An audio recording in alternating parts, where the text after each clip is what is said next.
आज आपण बनवणार आहोत कढीपत्त्याची चटणी। त्याला लागणारे साहित्य: सुकं खोबरं, शेंगदाणे, चण्याची डाळ, तीळ, धन, जिरं, ओवा, बडीशेप। ह्याला आपण चांगलं भाजून घेणार आहोत आणि कढीपत्त्याला आपण धुवून चांगलं पुसून घेणार आहोत। थोडं तेल टाकून चण्याची डाळ भाजून घ्या।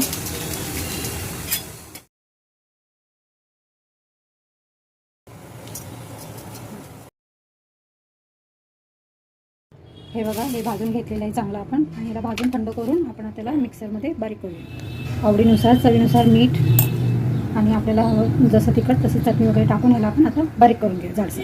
हे बघा, वाटून घेतलेलं आहे असं मिक्सरमधून मस्त खमंग।